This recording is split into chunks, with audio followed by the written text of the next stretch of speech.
Hi there, my name is Karen Nunez and I'm making this video for resistance training for summer 2020 at Metropolitan State University.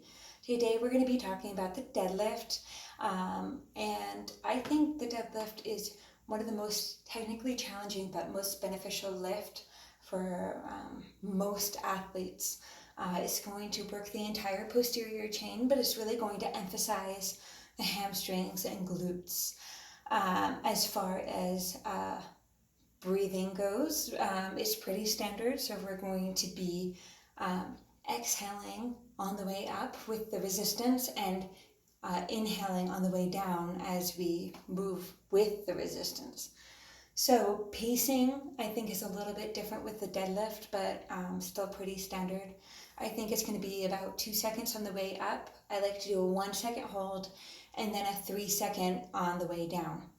So I am using a fancy broom handle today, but I am a very tall woman and I like using a traditional bar, and I actually prefer to do deadlifts, and I would encourage almost anyone to do deadlifts with bumper plates, especially if they're tall, just because I think that having the bar slightly higher decreases rounding at the back, and it's just a much more comfortable range of motion if you're a tall lady like me or a tall man. So when I'm just going to show with this bar, and then we'll do the actual action with the broom. So when I am starting this lift, I am going to have my feet slightly wider than knee distance apart, but no wider than hip distance apart. My feet are going to be slightly turned out. I'm going to have my back and my head, my neck all in a neutral spine. I'm going to maintain good upright posture. And now when I bend down to grab the bar, I like to grab the bar, well, technically it says thumb distance away from the knurling, but of course we don't really have that here with a fancy broom handle. So what I have always done is pretty close to the outside of my hips, like maybe an inch out on each side is just pretty comfortable for me. So some things to remember when you're doing a deadlift is when you bend down to grab the bar, you're going to want to maintain a neutral spine. Of course, your chest is going to come forward, your hips are going to move back. You're going to be flexing the hips and the knees to sit back and bend down to grab the bar. And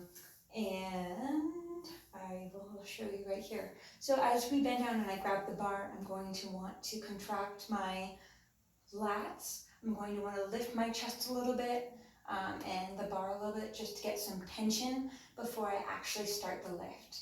So when I'm doing the lift, the first half I like to think of it as pushing the floor away from the bar, and then the second half is going to be completed by contracting the glutes and squeezing them at the top of the motion. So as I said, my feet are going to be slightly wider than hip distance. My head is up. My posture is great. I'm going to bend down and grab the bar, which would be about here for me. I'm going to lift my chest up and make sure that my lats are contracted. And then I'm going to push the floor away and then squeeze with my hips at the top. And I think a lot of people think that, squeezing your glutes is like a hyperextension of the back. And I think that most people that do that have poor glute contraction or have weak glutes. So it's really just the motion is finished when the glutes are completely contracted. There's no lean at the top. And then when we go back down, we're going to be showing the same pathway. And actually, when I do a deadlift, again, it's kind of hard with a broom because there's really no resistance, so it just feels really different. We're going to want to keep the broom in a straight pathway, both on the way up and the way down. And so I like to keep it on my thighs and my shins, just very lightly, nothing crazy. And then when we bend down, 1, 2, 3, I keep the bar pretty much the same.